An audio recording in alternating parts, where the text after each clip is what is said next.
In the grand theater of American power, some men rise on tides of ambition, while others are destined to be consumed by the very storms they create. For one man, perched at the zenith of his influence, the final act was about to begin, not with applause but with the cold, hard click of a trap being sprung. This is the anatomy of that downfall, the moment a self-styled patriot was unmasked as the ultimate betrayer. Smash that like button, subscribe, and witness the reckoning until the very end. The morning air of Capitol Hill was crisp, carrying the familiar scent of damp earth and exhaust fumes, a perfume of perpetual motion. Inside the hallowed corridors of the Rayburn House office building, Congressman Adam Schiff moved with a practiced, almost serene, confidence.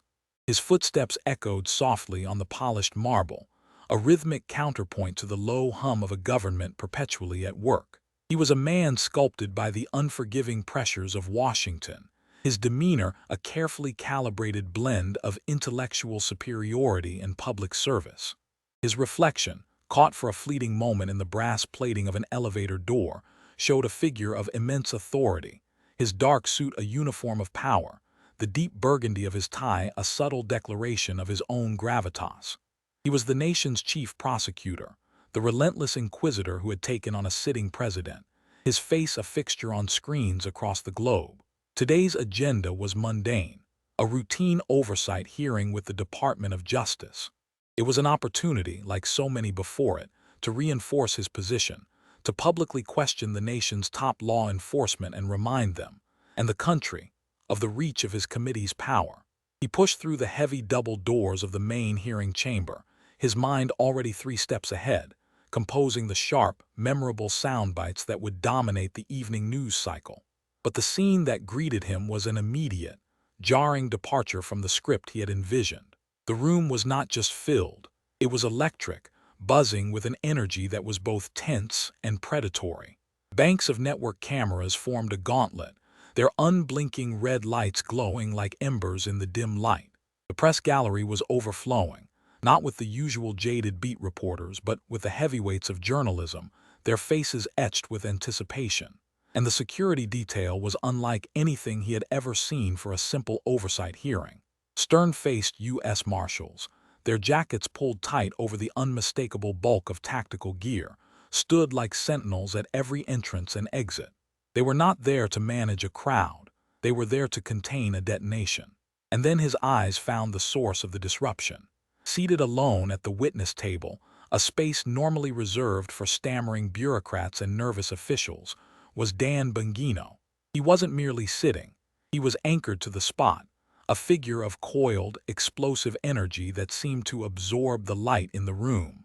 Bongino, the former NYPD officer, the Secret Service agent who had protected presidents, now the FBI's second-in-command. To Schiff, he was a relic, a blunt instrument from a bygone era of street-level justice, utterly out of place in the nuanced world of high-stakes politics.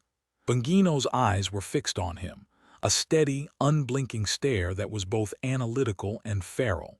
It was the look a hunter gives his prey when the chase is over, and the final, inevitable confrontation is at hand. Schiff felt a sudden, unfamiliar prickle of unease, a cold whisper of warning in the back of his mind. He instinctively straightened his tie, a small, unconscious gesture to reassert a control that was already beginning to feel illusory.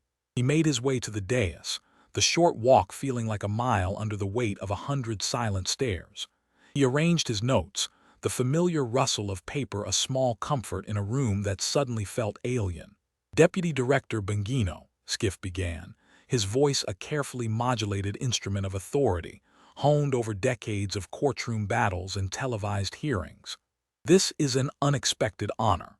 I trust you are prepared to enlighten the committee on the Bureau's latest triumphs in law enforcement. He offered his trademark smile, a thin, controlled curve of the lips that he had deployed countless times to disarm and dominate. It had no effect. Bongino leaned into the microphone, his large hands flat on the table, bracketing a single, imposing-looking binder. It was bound in stark black leather, with no markings, no title, its very anonymity a threat. Schiff's gaze sharpened. He could feel the narrative, his most prized possession, being wrested from his control before he had even spoken his opening lines. There will be no routine today, Congressman. Bongino's voice was a low gravel, a sound that spoke of city streets and hard truths, not the polished elocution of the Ivy League. Today is about accountability, not the curated version you feed to your friends at MSNBC, the real kind. The already quiet room fell into a profound hush. The only sound was the faint whirring of the camera lenses adjusting their focus. Schiff felt the familiar surge of his prosecutorial instincts. Counterattack, belittle, dominate. That's a remarkably bold assertion, Deputy Director. Some might even say it borders on insubordination. I have been overseeing this nation's intelligence apparatus since you were writing parking tickets in Queens. The insult was designed to sting, to remind Bongino of his place in the established order. Bongino's smile was a chilling, razor-thin line. And I've been taking bullets for this country while you were taking checks from its enemies in your gated community in Maryland. So let's dispense with the formalities, Adam. The use of his first name was a calculated breach of decorum, a deliberate shattering of the chamber's fragile peace. Schiff felt a hot flush of anger rise up his neck. This wasn't a hearing, it was an ambush. Before this committee asks its first question, Congressman, I need you to understand the gravity of this moment. Bongino's voice lowered, becoming a conspiratorial murmur that forced everyone in the room to lean in, straining to hear. I have waited my entire career for this. Years of watching you and your cronies systematically dismantle the rule of law. Years of patiently gathering the proof of your crimes. Crimes. The word detonated in the silent room. A wave of shocked murmurs rippled through the gallery. Schiff's heart began to pound against his ribs, a frantic, trapped thing. He opened his mouth to unleash a furious objection, to denounce this outrage for the political theater it was. But Bongino's hand moved with slow, deliberate purpose, resting on the black, unmarked binder. You see, Adam, you walked in here this morning believing you were the Inquisitor, he said, his fingers tapping softly on the leather. You thought this was your room, your show, but you've misread the script. He paused, letting the silence stretch, letting the weight of his next words gather like a storm cloud. You are not the Inquisitor today. With a soft, final thud, he opened the binder. You are the subject of the investigation, and this is your indictment. The word indictment hung in the air, a poisoned dart that found its mark in the very center of Adam Schiff's composure. His mind, a fortress of legal precedent and political strategy, was suddenly breached. This was a mutiny, a meticulously staged rebellion broadcast live to the entire world. His entire public life had been an exercise in absolute narrative control, in being the one who framed the debate, who defined the terms of truth itself. Now, he was the specimen under the microscope, his legacy being dissected in real time by a man he had dismissed as a thuggish subordinate. He could feel a cold film of sweat forming on his forehead, a humiliating betrayal by his own physiology. He had to reclaim the room. He fell back on the oldest, most reliable tool in the politician's arsenal, procedural warfare.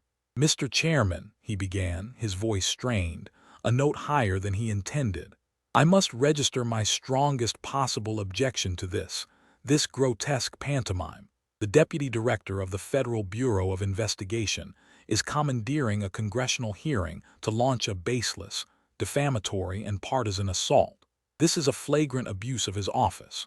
I move that we adjourn this hearing immediately and hold the Deputy Director in contempt. He shot a desperate, commanding look at his fellow Democrats on the committee, a silent plea for them to close ranks, to suffocate this insurrection before it could draw more oxygen. But their faces were masks of stunned paralysis, a mixture of confusion and dawning terror. Their political survival instincts were screaming at them to create distance from a man who was, in a matter of moments, becoming politically toxic. Bongino observed the pathetic appeal with the cold, detached interest of a scientist watching a lab rat navigate a maze. He allowed the silence to hang, amplifying the stench of Schiff's desperation. Your objection is noted for the record, Congressman, Bongino said, his tone flat and dismissive. And it is overruled. He looked past Schiff, his gaze sweeping across the room, addressing the cameras and, by extension, the nation. For nearly a decade, this man has used the rulebook of this chamber as a weapon and a shield. He has twisted procedure to hide his corruption. He has hidden behind the veil of oversight to conduct a shadow war against his political enemies. Today, that stops. Today, we discuss the facts. He tapped a thick finger on the first page of the open binder. Let's begin with a simple question, Adam. A test of your memory. Do you remember your appearance on State of the Union on April 2, 2017? Schiff's memory, usually a steel trap, flashed with the image. The bright studio lights, the face of Jake Tapper on the monitor, the confident, solemn tone he had adopted. It was the moment he had cemented the Russian narrative in the public consciousness, assuring the world that the evidence of collusion was not just compelling, but concrete.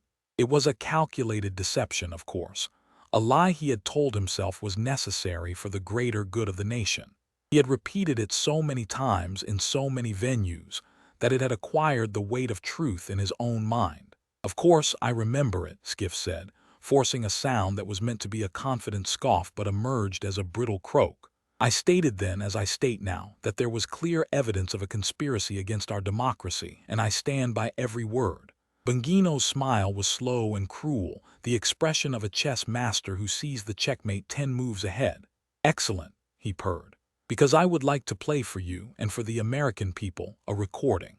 A recording that proves not only that you knew there was no evidence, but that you were actively conspiring with members of the media to fabricate the narrative from whole cloth." He reached into the briefcase at his feet, not with a dramatic flourish, but with the methodical calm of a man who knows the outcome is already decided.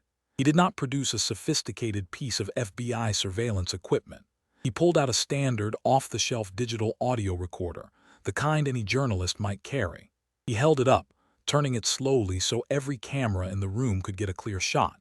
"Before I press play, Congressman, a brief observation on tradecraft. You, the chairman of the House Intelligence Committee, the man entrusted with the nation's most guarded secrets, were conducting conversations of this nature on an open, unencrypted cell phone line. That isn't just hubris, Adam. It's incompetence." Schiff's face, already pale, became a ghastly shade of white. "Any unauthorized recording of a member of Congress is a felony," he shot back, his voice cracking under the strain. "That evidence is inadmissible." Bongino let out a short, harsh bark of a laugh. "Son," he said, the word dripping with the condescension of a street cop talking to a privileged amateur, "when you are conspiring with a CNN anchor to knowingly deceive the American public on a phone line that any half-decent radio hobbyist could monitor, you forfeit your expectation of privacy. That's not a felony, Adam, that's you being sloppy." He pressed the play button. A voice, amplified by the room's speakers, filled the chamber. It was perfectly clear, instantly recognizable. It was the voice of Adam Schiff, laced with a conspiratorial urgency. "Jake, listen. We have to keep the pressure up. The Russia thing is all we have. I don't care what else is breaking, you have to lead with it." The reply was just as clear, the familiar, self-important baritone of CNN star anchor Jake Tapper. "Adam, we're hitting a wall. My guys at the Bureau say it's a nothing burger. We can't keep calling it a bombshell if there's no bomb." The recorded voice of Schiff sighed, a sound of deep, cynical frustration. "Damn it, Jake, you're not listening. The facts are irrelevant. The perception is what matters. The American public doesn't want complexity, they want a villain. You just have to say that sources close to the investigation are confirming a secret plot. Use the words treason, collusion, betrayal. By the time anyone can prove otherwise, we'll have the impeachment momentum we need. It's about the narrative, not the truth." The room exploded. A wave of outrage and fury erupted from the Republican side of the dais. On the Democratic side, staffers scrambled, their faces a mixture of horror and panic. The cameras zoomed in, capturing every microscopic detail of Schiff's face as it contorted into a mask of pure, unadulterated terror. His own words, his own cynical, arrogant contempt for the American people, were being used as his public execution. "Stop it!" he shrieked, his voice a raw, desperate howl. "Turn it off. That's a deepfake. It's been doctored."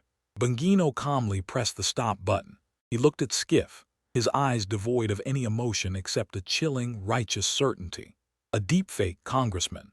Is that your official testimony? Because I have a team of the world's foremost audio forensic analysts from the FBI laboratory at Quantico prepared to testify, under oath, that this is your unaltered voice." We have the cell tower data that places your phone and Mr. Tapper's phone in communication at this exact time. We have the phone records themselves. So I will ask you again, under penalty of perjury, is it your testimony that the Federal Bureau of Investigation has fabricated this evidence to frame you? Schiff was cornered. To admit the recording was authentic was to confess to a massive fraud. To claim it was a fabrication was to accuse the FBI of a conspiracy so vast and unbelievable it would make him sound insane. He was paralyzed, his brilliant legal mind short-circuiting. He could only stammer, this is being taken out of context. Bongino leaned back in his chair, a portrait of grim satisfaction. The context, Congressman, is that you have just confessed, in your own words, to conspiring with the media to knowingly lie to the American people to manipulate a political outcome. And that, Adam, he said, his hand reaching for a second, identical recorder, is just the opening argument. The rustle of the papers in the black binder was the only sound that dared to break the suffocating silence. Inside that binder lay the cartography of Adam Schiff's secret world, and he could feel the gravitational pull of his own ruin. His mind, once a finely tuned engine of legal strategy and political warfare, was now a screaming siren, a cacophony of panicked signals. This wasn't just an ambush. It was a public dissection, and he was the specimen pinned to the board. He could feel the collective gaze of millions, the unblinking eye of the camera transmitting his every nervous twitch, every beat of sweat, to a world that was now his judge and jury. He was the protagonist of a tragedy he had never seen coming, the lead in a drama he did not write. He had to regain the upper hand. He was Adam Schiff. He had stared down presidents, dismantled the careers of powerful men, and woven the narratives that shaped a nation. This man, this thuggish ex-cop with his cheap recorders, was an amateur. "Mr. Bongino," he began, his voice a strained and hollow imitation of its usual confident timbre. "If this is your idea of a bombshell, it is a pathetic and desperate gambit. This committee will not be held hostage by your political theatrics. Present your evidence through the proper channels, or I will have the sergeant-at-arms remove you from this chamber." Bongino looked up from the documents, his eyes filled with a chilling, almost sorrowful pity. "Theatrics, Congressman. Theatrics are when you stand before 100 cameras and solemnly tell the American people you have proof of a crime that you know does not exist. This," he tapped a document with his index finger, "is the methodical presentation of fact. This is justice." He slid a single sheet of paper from the binder. It was a meticulously typed transcript. "Let's move on to the next chapter, Adam. A simple test of your memory. April 18, 2019. You had a private, unscheduled meeting with the special counsel, Robert Mueller. You looked a man you called a friend in the eye, and you told him his investigation was failing the country. Do you recall that conversation?" Schiff's mind reeled. The Mueller meeting. It was a foundational moment, one of the most critical and secret interventions of the entire saga. He had believed it was utterly secure, a conversation between two of the most powerful men in Washington, shielded by layers of privilege and protocol. He had repeated the official story, that he was merely offering support, so many times that the lie had become a comforting armor. "Of course I recall it," he said, forcing a dismissive tone that sounded thin and unconvincing even to his own ears. "I was encouraging the special counsel to be thorough. The integrity of our democracy was at stake." Bongino's smile was the last thing on earth Schiff wanted to see. It was a smile of absolute predatory certainty, the look of a man who not only held the winning hand but was about to relish playing every single card. "Perfect," Bongino said, his voice a soft, dangerous whisper, "because I'd love for the American people to hear just how encouraging you were." He reached down into the briefcase beside his chair, his movements deliberate, almost languid. He didn't produce a sleek, government-issued device. He pulled out another cheap, plastic digital voice recorder, identical to the first. He held it up for all to see. "Before I press play, Congressman, another quick lesson in operational security. When you are attempting to obstruct a federal investigation, it's generally unwise to do it in the special counsel's own office, an office that is, by definition, a secured, monitored government facility. You have no reasonable expectation of privacy. That's not illegal surveillance, Adam. That's just you being arrogant. Schiff's blood ran cold. A recording from inside Mueller's office. It was impossible. His own team had swept the room. Any recording of a conversation with the special counsel is a violation of executive privilege and national security protocols, he blustered, his voice rising in panic. You are presenting illegally obtained. Bongino cut him off, his voice as sharp and clean as a guillotine's blade. Save the legal arguments for your arraignment, Congressman. You're going to need them. He pressed the play button. The sound that filled the chamber was a thunderclap in the suffocating silence. It was Robert Mueller's voice, weary and strained but unmistakable. Adam, I've told you repeatedly, the collusion thread is a dead end. We're chasing ghosts. The evidence simply is not there. Then came Schiff's response. It was not the voice of a concerned colleague. It was the voice of a mob boss, cold, brutal, and utterly devoid of principle. Robert, let me be blunt. Your job is not to find the truth. Your job is to find a crime. The American people have been promised a villain, and you will give them one. You will create the narrative. You will find the evidence. You will do whatever it takes. Or I will personally go to the New York Times and the Washington Post, and I will dismantle your reputation piece by piece. I will leak that you are senile, that you are compromised. I have the votes in the House to end your career. Do not test me, Bob. The recording ended. The silence that followed was heavier, more profound than before. This wasn't just media collusion. This was a direct, unambiguous threat against the special counsel himself. This was the raw, naked face of obstruction of justice. Schiff was on his feet now, his chair scraping loudly against the marble floor, a discordant screech in the tomb-like quiet. You cannot play a conversation with the special counsel. That is privileged communication. There is no privilege when you are committing a felony, Adam, Bongino said, his voice dropping to an icy, controlled calm. He looked at Schiff, who stood trembling, his face ashen, his knuckles white where he gripped the edge of the dais. The great prosecutor had become the accused, and the evidence was his own voice, his own soul laid bare for the world to see. He opened his mouth, but no words came out. He was drowning in the silence, his entire world collapsing in slow, agonizing motion. Bongino leaned back, the picture of righteous calm. That congressman, he said, his voice resonating with a cold, hard fury, is not a political disagreement. That is a confession. The word confession echoed in the chamber, a toxic cloud that seemed to poison the very air Adam Schiff breathed. His mind, once a fortress of rhetorical firewalls and legal maneuvering, was now a city under siege, its defenses crumbling from within. He was no longer thinking about political spin or damage control.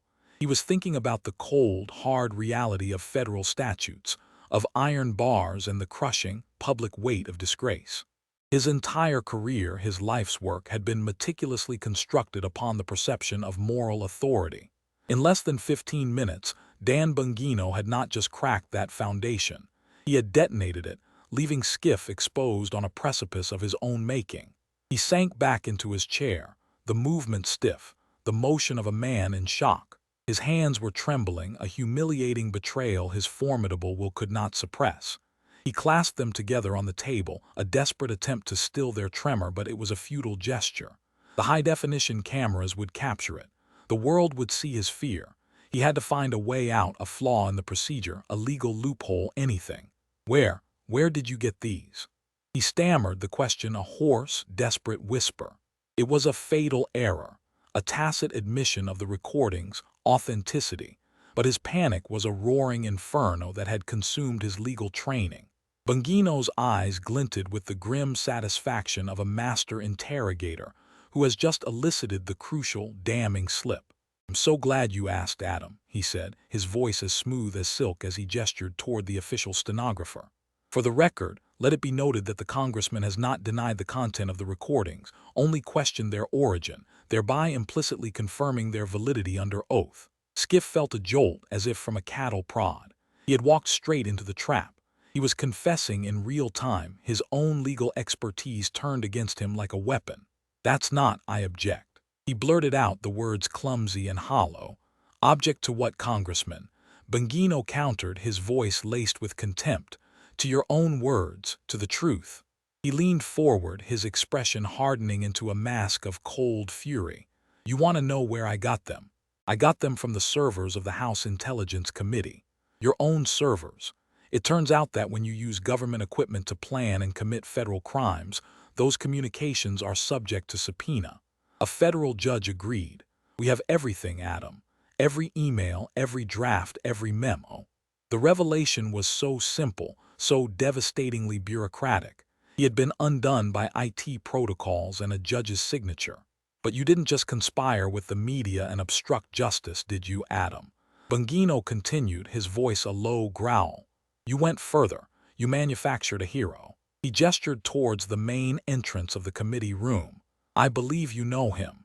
You told the American people for 3 years that he didn't exist, that his identity was a sacred trust. But I've brought a guest." The heavy oak doors swung open. Flanked by 2 stone-faced federal marshals, a man in his late 40s, his face pale and gaunt with terror, was escorted into the room. The moment Schiff saw him, his world, already tilting on its axis, shattered into a million irreparable pieces. "Ladies and gentlemen," Bongino announced, his voice booming with theatrical flair, "meet Mr. Eric Chiarimella." The name fell into the room like a grenade, its detonation a wave of pure, unadulterated shock. Eric Chiarimella, the ghost in the machine, the faceless, nameless whistleblower whose complaint had plunged a nation into the trauma of impeachment. For years, his identity had been the most fiercely guarded secret in Washington, a name spoken only in hushed whispers and encrypted texts. To see him here in the flesh was like seeing a mythical creature step out of the shadows and into the harsh, unforgiving light of reality. The gallery erupted. Reporters, seasoned veterans who thought they were immune to surprise, were on their feet, shouting questions, their faces a mixture of disbelief and journalistic ecstasy. Democratic staffers who had built their careers on the foundation of Chiarimella's complaint scrambled for their phones, their faces ashen. This was not just a political earthquake. It was a seismic event that was leveling the entire landscape. Adam Schiff stared, his mind refusing to process what his eyes were seeing. It was impossible. Chiarimella was his creation, his asset. He was protected, insulated, buried under layers of classification and legal privilege. To see him here under the custody of federal marshals could mean only one thing. The conspiracy was not just unraveling, it had been completely and utterly compromised. "This is an outrage." Schiff roared, finding his voice in a surge of desperate fury. He tried to stand, to project an authority he no longer possessed. "This man is a protected whistleblower. His identity is classified. You are endangering his life and violating federal law." Bongino watched Schiff's tirade with the detached calm of a zookeeper observing a frantic animal rattling its cage. "It's difficult to claim whistleblower protection, Congressman," he said, his voice cutting through the noise like a surgeon's scalpel, "when you were never a whistleblower to begin with. You were a co-conspirator." He turned his attention to the man at the witness table. Chiarimella was trembling, his hands shaking so violently he could barely adjust the microphone. He looked like a man being led to his own execution, but he also had the grim resolve of someone who had finally decided to tell the truth, no matter the cost. "Mr. Chiarimella," Bongino said, his tone softening, becoming almost gentle, "please tell the committee and the American people what really happened." Chiarimella took a deep, shuddering breath. When he spoke, his voice was thin and reedy, the sound of a man crushed by the weight of a terrible secret. "My name is Eric Chiarimella. I was a CIA analyst detailed to the National Security Council." He glanced at Schiff, a look of profound betrayal in his eyes. "In July of 2019, Congressman Schiff's staff summoned me to a meeting. They said the Mueller investigation had failed to produce the desired result. They said they needed a new front, an insurance policy." "He's lying." Schiff screamed, his voice cracking with panic. "He's been coerced. This testimony is inadmissible." 2 marshals took a step closer to the dais, a silent, menacing warning. Bongino never took his eyes off Chiarimella. "Tell them about the plan, Eric. Tell them what he asked you to do." "It was at a secure location, a SCIF in the basement of the Capitol," Chiarimella continued, his voice gaining a small measure of strength. He told me he had a plan to launch impeachment proceedings based on the president's phone call with Ukrainian President Zelensky. He said it was the only way to save democracy from a second Trump term. The specificity of the details was damning. This wasn't a vague accusation. It was a first-hand account. I told him I hadn't heard the call, Kiramella said, his voice dropping. I only had third-hand rumors, hallway gossip from other NSC staffers. I told him I couldn't file a complaint based on hearsay. He looked directly at Schiff, his gaze unwavering. And do you know what he said? He said, "That's the beauty of it, Eric, you don't have to. My staff has already written the complaint for you. We've made it sound credible, official. All you have to do is sign your name to it." The accusation was monstrous, a charge so fundamentally corrupt it seemed to suck the remaining oxygen from the room. The chairman of the House Intelligence Committee, the man charged with overseeing the nation's most sensitive secrets, had not just coached a whistleblower. He had fabricated one. He had authored the very complaint that he would later stand before the nation and claim to be solemnly investigating. The chamber was dead silent, a vacuum of disbelief. Adam Schiff was no longer just a liar or an obstructionist. He was the architect of a constitutional fraud. His face, a canvas of contorted denial, was frozen in a silent scream. He was a man watching his own legacy being immolated before his eyes. Bongino, with the deliberate pacing of a master storyteller, let the silence stretch, allowing the full weight of the revelation to crush Schiff's remaining credibility. "Eric," Bongino said softly, his voice gentle but firm, drawing the focus back to the trembling witness. "Did you, by any chance, happen to record any of these conversations with the congressman or his staff?" Kiramella nodded, a look of profound misery etched on his face. "I was terrified," he whispered, his voice cracking. "I knew what he was asking me to do was illegal, that it was a perversion of the entire intelligence process. I started recording our meetings on my phone, for my own protection." Bongino gestured to an aide, who approached the witness table and placed another small, unassuming digital recorder before Kiramella. "Let's play the recording from that first meeting in the Capitol basement SCIF, Bongino commanded. Kiramella's trembling hand reached out and pressed the play button. The audio was slightly muffled, the background hum of ventilation systems barely audible, but the voices were chillingly clear. First, Schiff's voice, smooth, persuasive, almost paternal. "Eric, think of this as a patriotic duty. We need a hero, a man of conscience who was so disturbed by what he heard that he had to risk his career to come forward. That hero is you." Then, Kiramella's voice, hesitant and fearful. "But Congressman, I didn't hear it. I would be lying to the Inspector General. It's a crime."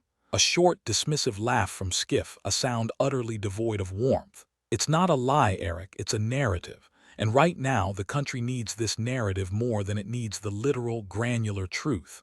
This is about protecting the nation from a clear and present danger. Sometimes the greater good requires us to bend the rules. We'll protect you. You'll be a hero." The recording ended, but the sickening sentiment lingered in the air like a foul odor. It's not a lie, it's a narrative. In that single, cynical phrase, Schiff's entire philosophy was laid bare. The truth was not a principle to be upheld. It was a malleable commodity, a tool to be shaped and wielded for political gain. The man who had wrapped himself in the flag and proclaimed himself the defender of democracy had just been exposed in his own voice as a man who held the truth in utter contempt. Schiff was shaking his head, a frantic, repetitive motion of denial. "Fabricated, doctored audio. This is a technological coup." He yelled, his voice hoarse. Bongino ignored him completely. "But he didn't just persuade you, did he, Eric?" Bongino asked, his voice turning hard as steel. "What happened when you started to have second thoughts? What happened when your conscience got the better of you?" Kiramella's face crumpled, the memory clearly a source of deep and lasting trauma. "He threatened me," he whispered, the words barely audible. "Play the next one," Bongino commanded, his voice a low growl. This recording was a phone call, the quality crystal clear. Schiff's voice was no longer smooth or persuasive. It was cold, menacing, and brutal. "Eric, let me be perfectly clear. You are a GS-14 CIA analyst. I am the chairman of the House Permanent Select Committee on Intelligence. I own your career. I own your security clearance. If you walk away from this, I will ensure you spend the rest of your professional life in a windowless basement office in Langley, alphabetizing old reports from the Cold War. I will leak to the press that you are unstable, a fabricator with a political axe to grind. Your career will be over. Your life as you know it will be over. Do you understand me? There was a long, terrified pause, then Chiaramella's whispered, broken reply. You're threatening me. Schiff's final, devastating words hung in the air like a death sentence. No, Eric, I'm giving you a choice. You can be a hero who saved the Republic, or you can be a nobody who got crushed by the gears of history. File the complaint, exactly as I wrote it. The room was a tomb. The man who had positioned himself as the noble protector of whistleblowers had just been exposed as a ruthless blackmailer, a thug who used the immense power of his office to threat and coerce a subordinate into committing a federal crime. The monster sat exposed in the center of the room, the label of his own making now branded on his soul. The recordings were more than just evidence. They were an autopsy of his character, peeling back the layers of public service to reveal the rot of tyranny beneath. Eric Chiaramella, his face streaked with tears, delivered the final emotional blow. He destroyed my life, he said, his voice cracking with a pain that was raw and profound. My wife left me. My children are bullied at school because their father was part of a lie. We received death threats. We had to move 3 times. I was a patriot. I served my country for 15 years. And he turned me into a villain, a pawn in his sick political game, all because I was too scared to say no. He looked at Schiff, not with hatred but with a shattered, empty pity. Was it worth it, Congressman? Was destroying my family worth it to get your headlines? Schiff had no answer. He could only stare, his mind a maelstrom of denial and terror, as the human cost of his ambition was laid bare for the world to see. Bongino, sensing the kill, moved to consolidate the evidence, transforming the raw emotional devastation into a cold, hard, factual indictment. He stood and walked to a large digital display that had been wheeled into the room, its screen dark and silent. "Ladies and gentlemen of the committee and the American people," he began, his voice now taking on the dispassionate precision of a homicide detective walking a jury through a crime scene. While Mr. Chiaramella's testimony is powerful, the documentary evidence is absolute and irrefutable. On the screen, a timeline appeared, stark and linear, each point a nail in Schiff's political coffin. Bongino narrated it with grim authority. July 15, 2019, Congressman Schiff's senior staffer, Sean Misko, meets with Eric Chiaramella at a coffee shop 2 blocks from the White House. Here is the credit card receipt for the meeting, paid for with a House Intelligence Committee credit card, a $14, $75 charge for strategic outreach. A high-resolution image of the credit card statement filled the screen, the itemized charge glowing under a digital highlight. July 17th, Schiff's official office calendar, obtained via subpoena, a 4-hour block titled Ukraine Project. Internal staff emails, recovered from committee servers, show 4 of his top aides were assigned to draft the narrative. The emails appeared on screen, their subject lines damningly clear. Ray, whistleblower draft V1, urgent, narrative sync, finalizing the complaint. July 19th, the first draft of the whistleblower complaint is created on a House Intelligence Committee staffer's computer. We recovered the file from the server's backup cache. It is timestamped at 11:52 p.m. The metadata of the Word document was displayed for all to see, showing the author as a member of Schiff's staff. July 22nd, the phone call where Schiff threatens Chiaramella. Here are the cell tower records placing both men's phones in the same geographic area, cross-referenced with the audio recording you just heard. A map with pulsing red dots appeared, a visual representation of the conspiracy in motion. August 12th, Eric Chiaramella officially files the complaint with the Intelligence Community Inspector General. The language used is a 97.8% verbatim match to the final draft created in Congressman Schiff's office. The 2 documents were shown side by side on the screen, the identical phrases highlighted in a sickening yellow. And the final, undeniable piece of this fraud, Bongino said, his voice dropping to a low growl. August 28th, Congressman Schiff goes on national television and with a face of pure solemnity tells the American people he has had no contact with the whistleblower. A lie. A provable, documented, and now publicly exposed lie. Schiff's desperate, flailing defense was a pathetic spectacle. The timeline, it's taken out of context. I was performing my constitutional duty of oversight. This is all circumstantial. Your duty. Bongino's voice boomed, filled with righteous fury. You had a duty to the truth. You had a duty to the American people you swore an oath to serve. You didn't conduct oversight, you orchestrated a fraud. You manufactured a national crisis to overturn an election you didn't like. That is not oversight, Congressman. That is a coup d'etat. The word hung in the air, as explosive and final as Chiaramella's name had been. Bongino wasn't finished. He strode back to the witness table and picked up a third folder, this one even thicker than the previous two combined, bound in the severe, foreboding black of a judge's robe. But this fraud, this conspiracy, was just the beginning. It was the predicate for your greatest crime against the Constitution. He looked directly at Schiff, his eyes burning with an intensity that seemed to pin the congressman to his chair. Round 3, Adam. Let's talk about what you did to the FISA court. Schiff's reaction was visceral. A low, guttural moan escaped his lips. The Foreign Intelligence Surveillance Act court. The most secret, most powerful, and most shielded court in the nation. An institution whose proceedings were so classified that even mentioning them in public was a potential felony. Bongino gestured to the large video monitor.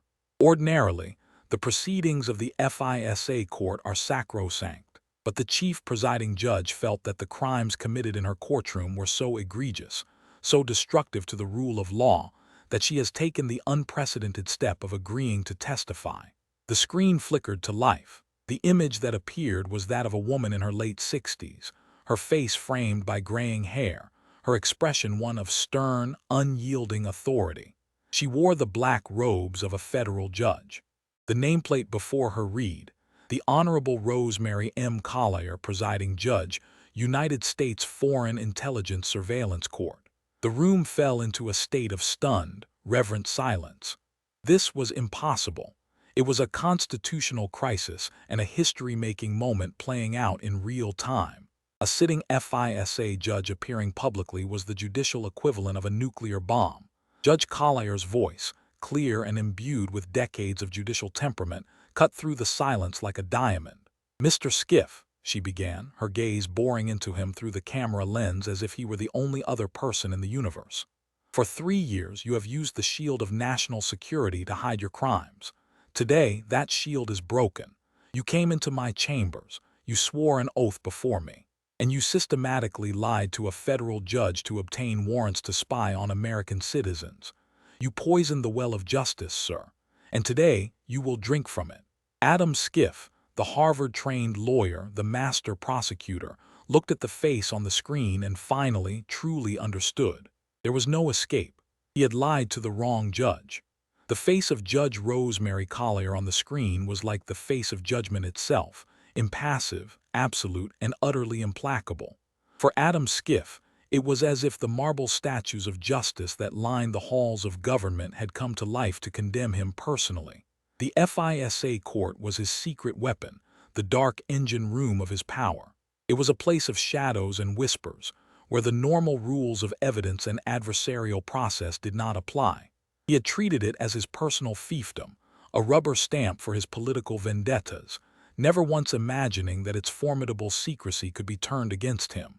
"Your Honor," he began, his voice a reedy, desperate plea, the last gasp of a drowning man clutching at legal straws. "The proceedings of this court are classified at the highest level. Your testimony here is a violation of the act itself." Judge Collier's expression did not soften. Her voice was cold, precise, and utterly dismissive, the voice of a scholar dissecting a flawed argument. "Mr. Schiff, I am intimately aware of the laws governing this court. I helped write some of them.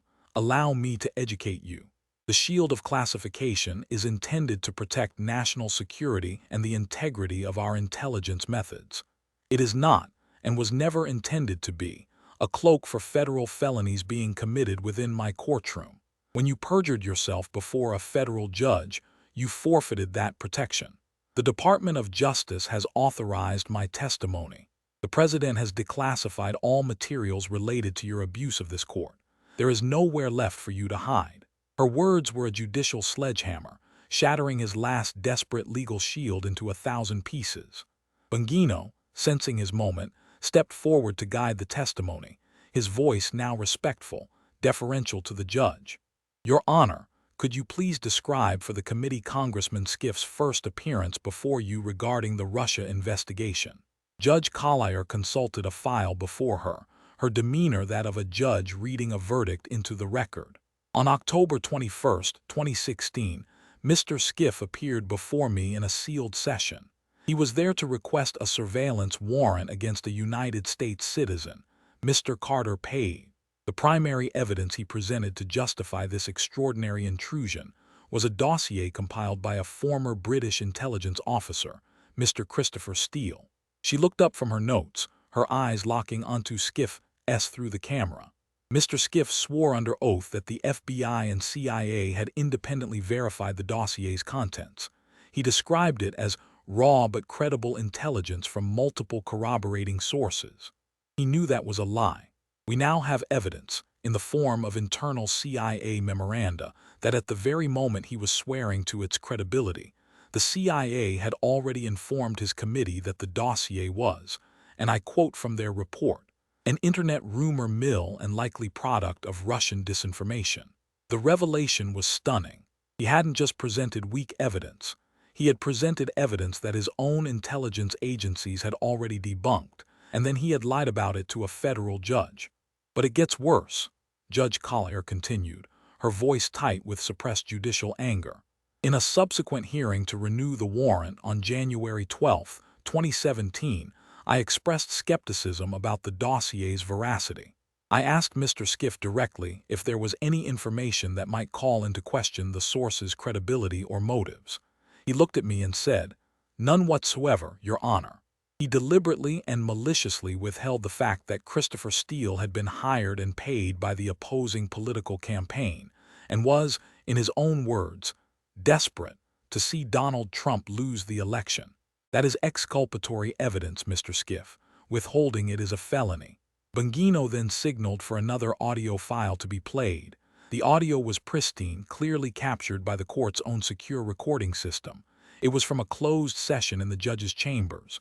Judge Collier's voice was audible, filled with professional doubt. Congressman, this evidence is thin. It is based almost entirely on a single, unverified source. I am not comfortable signing a warrant to surveil an American citizen on this basis.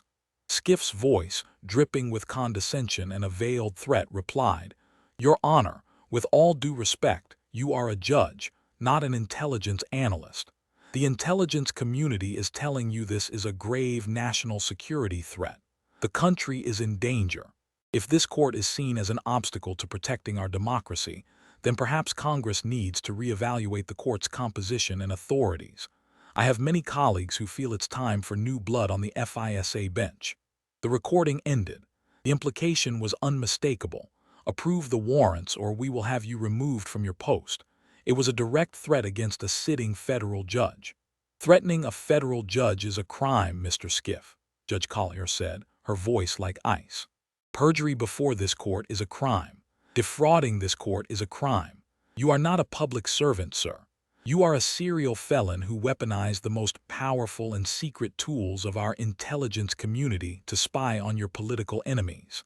As if on cue, the main doors to the committee room opened once more. 3 individuals, 2 men and a woman, walked in. Their posture, their conservative attire, their watchful eyes, everything about them screamed career intelligence professionals. They walked to the witness table and stood side by side, a united front of silent condemnation. Your Honor, Mr. Schiff did not act alone, Bongino announced. He coerced patriotic intelligence officers into participating in his scheme. Ma'am, would you please state your name for the record? The woman, her face a mask of grim determination, spoke into the microphone. My name is Sarah Henderson. I am a senior analyst at the CIA's Russia desk. For 2 years, Congressman Schiff repeatedly ordered me and my team to alter our intelligence assessments to fit his political narrative. When we refused, he threatened our careers, our clearances, and even our families. The man next to her spoke, his voice shaking with rage. Colonel James Mitchell, Defense Intelligence Agency. 26 years of service to this nation. Schiff asked me to create fake intelligence, to reverse engineer a scenario showing Russian collusion. He said, and I quote, "The American people need to see the evidence, even if we have to create it for them. I have never in my entire career been given such a treasonous order." Bongino let their testimony hang in the air. Then he turned back to the large screen. And who were the targets of these illegal, fraudulent warrants? Who did Chairman Schiff spy on? A list of names began to scroll down the screen. It was a horrifying collection of American citizens, journalists, political commentators, sitting members of Congress, private citizens. Tucker Carlson, Sean Hannity, Senator Rand Paul, Congressman Jim Jordan. Dozens and dozens of names, all of them prominent critics of Schiff and his party. He had used the awesome, secret power of the state to conduct opposition research on his enemies. "Stop it!" Schiff shrieked, his voice a raw, desperate cry. "That's classified information." "Not anymore," Bongino said calmly. "The president declassified it all this morning. The American people have a right to know that their government was turned into a secret police force. And you, Mr. Schiff, were its chief." Schiff was rocking back and forth in his chair, his hands covering his face. He was muttering to himself, a frantic, incoherent litany of denials. He was no longer a congressman. He was a patient, a man who had suffered a complete and catastrophic break from reality. The man who saw himself as the protector of the Republic had become its greatest enemy. The list of names on the screen was a testament to his hubris, an honor roll of the very democracy he claimed to be protecting, now revealed as his personal hit list. Each name was a citizen he had wronged, a constitutional right he had violated. Schiff looked at the scrolling list and saw not just political opponents, but the ghosts of a republic he had tried to murder in the dark. His mind, once a sharp and intricate weapon, was now a shattered ruin. He felt a crushing pressure in his chest, a physical manifestation of his disgrace. I need a doctor," he wheezed, clutching at his tie as if it were a noose. Paramedics, who had been on standby in the corridor, rushed into the room. They surrounded him, their movements efficient and practiced, checking his pulse, his blood pressure, their calm professionalism a stark contrast to the chaos of his inner world. As they worked, Bongino addressed the room, his voice resonating with the cold, hard finality of a verdict. "We will take a brief recess to allow the congressman to receive medical attention. But let me be clear to everyone watching. We are not done." He gestured to the witness table, where several more thick, ominous folders lay unopened. "When we return, we will move from the abuse of power to outright treason. We will present evidence of financial corruption that will shock the conscience of this nation. We have bank records from offshore accounts. We have testimony from captured foreign intelligence officers. We have evidence that this man, Schiff, was not just a partisan zealot. He was a paid asset of a hostile foreign power." Schiff, now being helped onto a stretcher, heard those words. Through the fog of his panic, the phrase "paid asset" cut through like a shard of ice to his heart. It was the one secret he believed was truly, deeply buried. A crime so profound, so monstrous, that he had convinced himself it could never see the light of day. As the paramedics wheeled him out of the room, his eyes locked with Bongino's. In that final, silent exchange, Schiff's look of abject terror was met with an expression of pure, unyielding resolve. 30 minutes later, a paler, visibly diminished Schiff was wheeled back into the committee room. His lawyers, a phalanx of grim-faced men in expensive suits, flanked his wheelchair. He had been stabilized, but his essence was broken. The fight was gone, replaced by a hollow, haunted resignation. "Welcome back, Congressman," Bongino said, his tone devoid of any genuine concern. "I'm glad you're feeling well enough to continue, because now we get to the heart of the matter. We get to the money." Another large monitor was brought into the room. This time it displayed the sterile gray interior of a federal supermax prison interview room. Seated at a metal table was a man in an orange jumpsuit. He was shackled, but his posture was ramrod straight, his expression one of arrogant disdain. "Congressman Schiff," Bongino announced, "I'd like you to say hello to an old friend of yours.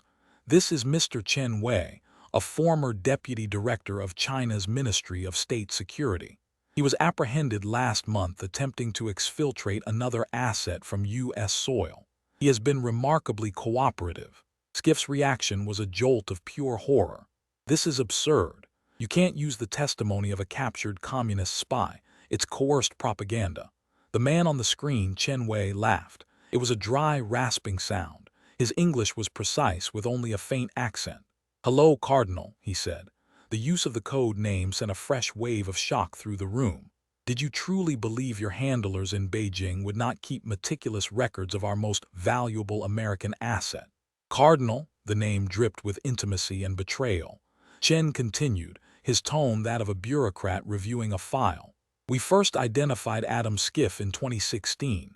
He was perfect, arrogant, easily flattered, and consumed by a pathological hatred of his political opponents.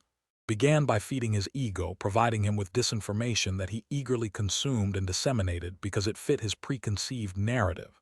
He was, as you Americans say, a useful idiot. Chen Wei smiled thinly. But by 2018, he graduated. He became a fully conscious paid asset. We gave him the code name Cardinal because of his fondness for expensive red wine. It amused us. This is a lie, a performance for a reduced sentence. Schiff shouted, his voice thin and reedy. Chen's smile vanished. A lie. Shall we discuss the $3 million we funneled to your wife's art consulting firm? A firm that suddenly began brokering the sale of mediocre contemporary art for hundreds of thousands of dollars to anonymous Chinese buyers. A brilliant money laundering scheme, we thought. So very creative. As Chen spoke, bank records and international wire transfers flashed onto the screen next to his face. The transactions were undeniable. A digital breadcrumb trail leading directly from shell corporations linked to the Chinese MSS to Eve Schiff's business accounts. Or perhaps, Chen continued, his voice dripping with contempt, we should talk about the scholarships your children received. Yale and Columbia are very expensive. We paid for it all, over $1 million. We considered it an investment in your family's future, and in return you gave us America's future. Bongino's team, working with live data from the Treasury Department, projected a summary onto the screen. Agent Rodriguez, Bongino said to a woman at a terminal, what's the grand toll? Sir, we have confirmed over $17 million in payments from sources linked to Chinese intelligence to accounts directly or indirectly controlled by the Schiff family since 2018, she announced. But the real money, Bongino said, his voice dropping, was in the Cayman Islands. A bank statement appeared on screen. Account number 952 B881 at a Cayman private bank, registered to a shell corporation named Global Strategic Insights LLC, with Adam Schiff listed as the sole beneficial owner. The balance, displayed in stark, bold numbers, was staggering: $52,419,887. You sold your country, Adam, Bongino said, his voice a low, furious whisper.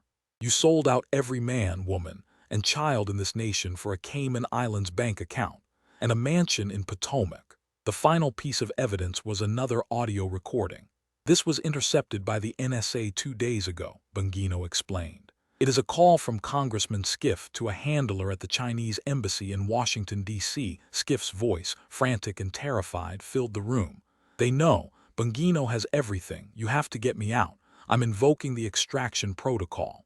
The Chinese voice on the other end was cold and pragmatic. Calm yourself, Cardinal. Your extraction is contingent on one final task. There is a witness, a Navy SEAL who survived the South China Sea incident. He is scheduled to testify. He cannot be allowed to speak. You must silence him permanently. There was a long, agonizing pause. Then Schiff's whispered, horrifying reply, understood. Consider it done. The words "consider it done" echoed in the chamber, a death sentence delivered in a conspiratorial whisper. It was the sound of a man's final moral collapse, the point of no return where political ambition curdled into a plot to murder an American hero. The air crackled with a mixture of horror and outrage. Adam Schiff, the self-proclaimed guardian of democracy, had just been unmasked as a would-be assassin in the service of a communist regime. His lawyers, who had been stoically enduring the onslaught, now looked at their client with expressions of pure, unadulterated shock. They were high-priced defenders of the elite, accustomed to navigating scandals and corruption, but this was different. This was a line they had never imagined their client would cross. One of them leaned in and whispered frantically in Schiff's ear, but the congressman seemed catatonic, his eyes wide and vacant, staring into a future that had just been reduced to a concrete cell. Bongino let the weight of the murder conspiracy settle over the room before delivering the final, devastating act of his presentation. His voice, when he spoke again, had lost its prosecutorial edge and taken on a somber, almost reverent tone. For our final round, I want to introduce you to the real cost of Adam Schiff's treason, not in dollars but in blood. The great oak doors at the rear of the chamber swung open. The sound that followed was not the shuffle of lawyers or the click of cameras, but the slow, rhythmic cadence of a man on crutches. Each heavy step was a testament to his pain and his resilience. He was a Navy SEAL, his dress uniform immaculate despite the advanced prosthetic leg visible below the cuff of his right trouser leg. His face was a mask of controlled fury, his eyes burning with a fire that could have melted steel. Behind him, a solemn procession of Gold Star families entered, mothers and fathers, wives and children, their faces etched with a grief that was timeless and profound. They carried framed photographs of their fallen sons, husbands, and fathers. They took their seats in the front rows of the gallery, a silent jury of the bereaved. "Ladies and gentlemen," Bongino announced, his voice thick with emotion, "please show your respect for Petty Officer First Class Marcus Rodriguez of the United States Navy SEALs." Rodriguez made his way to the witness table, refusing any offer of help. He settled himself in the chair, placed his crutches carefully beside him, and adjusted the microphone with a steady hand. He looked not at the committee, not at the cameras, but directly at Adam Schiff. It was a gaze of pure, unadulterated hatred. "On May 12, 2021, Rodriguez began, his voice a low, steady growl, "my team was sent on a mission codenamed Operation Serpent's Tooth. Our objective was to intercept a Chinese spy vessel in the South China Sea that was attempting to recover a downed American experimental drone. We were told it was a routine snatch and grab, high risk but standard." He paused, his jaw tightening. "It wasn't standard. It was a slaughter. They were waiting for us. They knew our insertion vector, our numbers, our communications frequencies, even the names of our point men. It was a perfectly prepared kill box." The room was utterly silent, captivated by the raw power of his testimony. "3 of my brothers died on the deck of that ship," Rodriguez said, his voice cracking for the first time. He reached into his uniform pocket and pulled out 3 worn photographs, laying them side by side on the table before him. Petty Officer James "Jimmy" Mitchell. He was 26. His wife had just had their first baby. Petty Officer David Chino Chen, 24 years old. He was the funniest guy I ever knew. And Petty Officer Robert "Big Rob" Williams, 28. He was the rock of our team. The faces of the 3 fallen SEALs appeared on the large screen, young, smiling, immortalized in their prime. The quiet sobs of their families in the gallery were the only sound. "I held Jimmy in my arms as he bled out," Rodriguez continued, his voice now a choked whisper. "He looked up at me and his last words were, 'How, Marcus, how did they know?'" The SEAL lifted his head, his eyes locking with Schiff's once more. "I didn't have an answer for him then, but I have an answer now. They knew because you told them, Congressman. You took the operational plan for Serpent's Tooth, a document so secret that only 12 people in the entire U.S. government had access to it, and you sold it to the Chinese. You traded my brother's lives for money." Bongino stepped forward, his face a grim mask. "The operational plan was distributed to the President, the Secretary of Defense, the Chairman of the Joint Chiefs, and the Chairman of the House and Senate Intelligence Committees. That's it. 12 men." He pointed a trembling finger at Schiff. "You were one of them, and you were the leak." On the screen, captured Chinese military documents appeared, showing the American battle plan in meticulous detail. Next to it, White House Situation Room security footage played, showing Adam Schiff, alone after a briefing, brazenly photographing pages of a classified document with his personal cell phone. The betrayal was absolute, the evidence irrefutable. An admiral in full dress uniform stood from the gallery. "Deputy Director, if I may," he said, his voice booming with authority. "What this man did was worse than one mission. He sold them the blueprints to our Virginia-class nuclear submarines, the crown jewels of our naval defense. In the last 18 months, 3 of our submarines, the USS Hartford, the USS Connecticut, and the USS Virginia, have gone missing on patrol. We now know they were hunted and sunk by Chinese submarines built with our own stolen technology. That's 401 American sailors, Mr. Schiff. 401 souls. Their blood is on your hands. The mothers and wives in the gallery were openly weeping now, their grief a terrible, piercing sound. One woman cried out, "My son was on the Hartford, he was just a boy." The committee room doors burst open with a violent crash. A team of federal marshals, led by a stern-faced commander, marched into the room, holding a single official-looking document. "Adam Bennett Schiff," the lead marshal bellowed, his voice carrying to every corner of the chamber. "You are under arrest for violations of the Espionage Act, conspiracy to commit murder, and high treason against the United States of America." Schiff's final collapse was total. A strangled, inhuman sound escaped his lips as he slumped sideways in his wheelchair, his body convulsing. The paramedics rushed back in, but it was too late for medical intervention. This was a collapse of the soul. As the marshals surrounded him, reading him his rights, the cuffs were produced. The sharp, metallic click as they locked around his wrists was the sound of justice, the final, punctuating note in the symphony of his downfall. The man who had put a nation on trial had finally been judged himself. The click of the handcuffs was the sound of a world breaking. It was the sound of a powerful man's final, irrevocable severance from freedom and influence.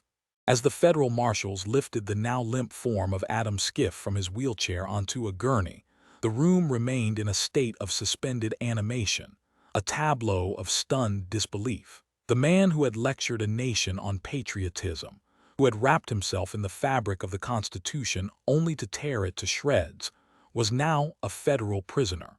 His legacy was reduced to a single damning word: traitor.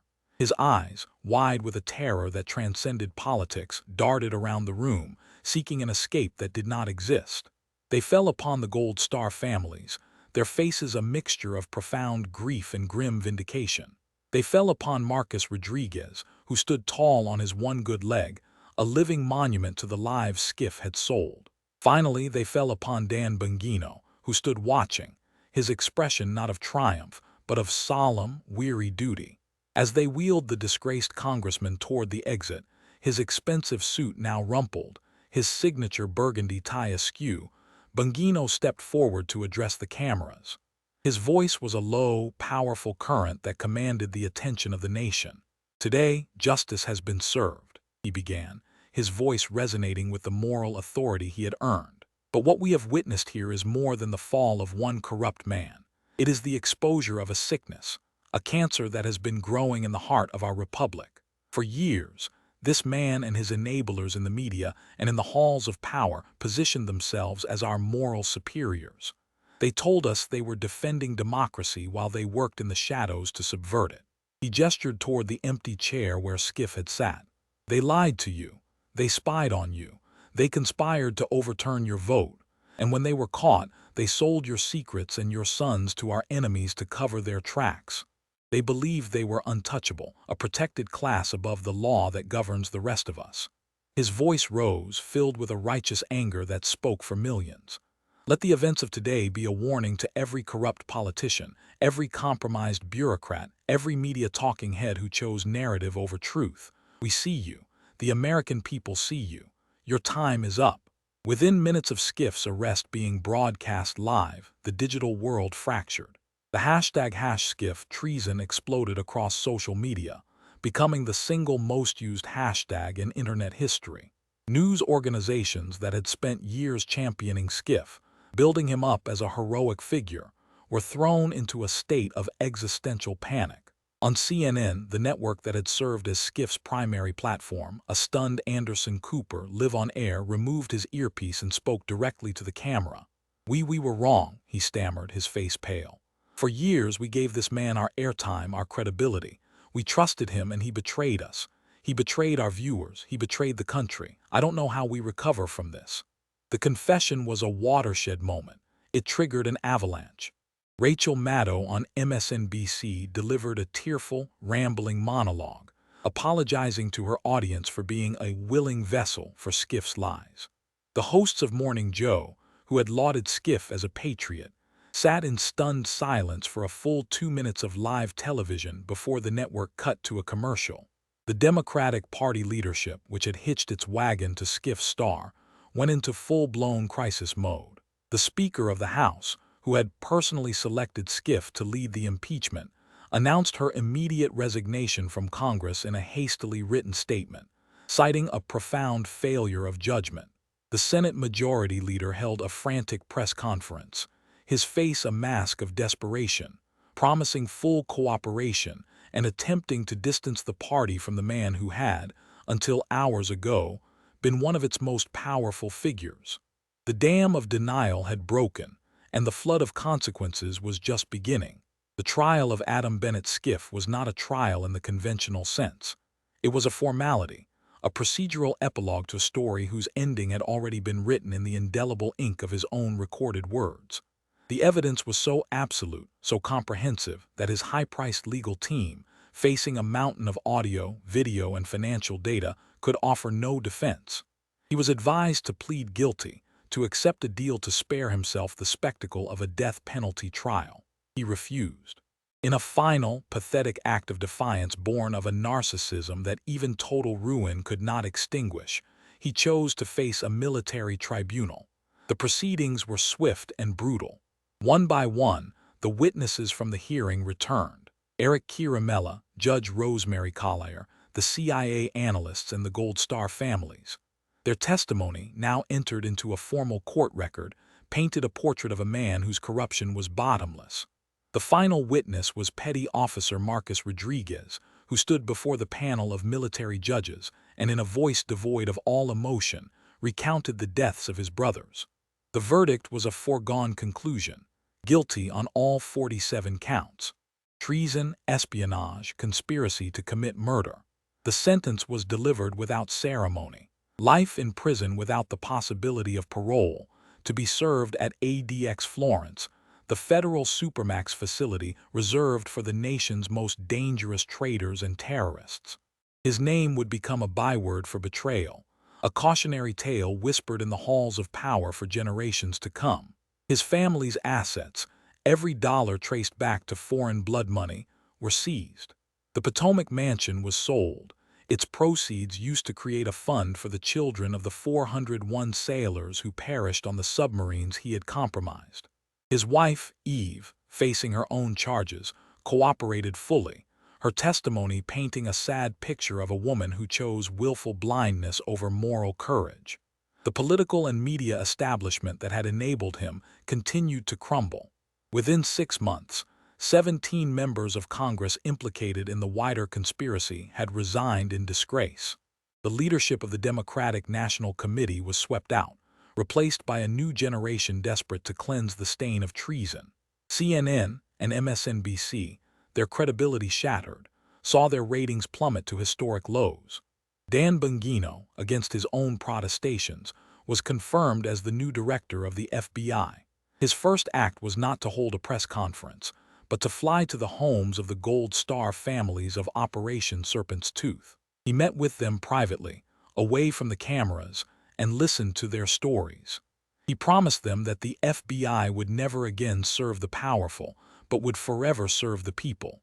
His reforms of the Bureau were swift and decisive, dismantling the corrupt 7th floor and instituting a new mandatory ethics curriculum based on a simple principle: follow the evidence, no matter where it leads. America began to heal, but it was the healing of a body that had survived a near-fatal disease. The scar tissue was a permanent reminder of the vulnerability of democracy. 6 months after the hearing that shook the world, Director Dan Bongino stood before a graduating class of new FBI agents at Quantico. His speech was not broadcast, but it would become the creed of a new generation of law enforcement. "Look at the man you see on the wall of shame," he told them, gesturing to a newly hung picture of Adam Schiff. "Do not remember him as a monster.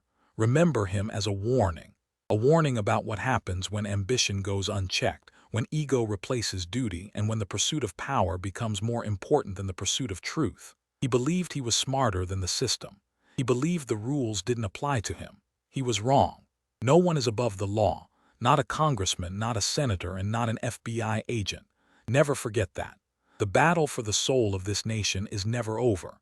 It is fought every day in the choices you make, in the integrity you uphold. Go out there and defend the Republic. Smash that like button, subscribe for more stories of justice, and never ever stop fighting for the truth.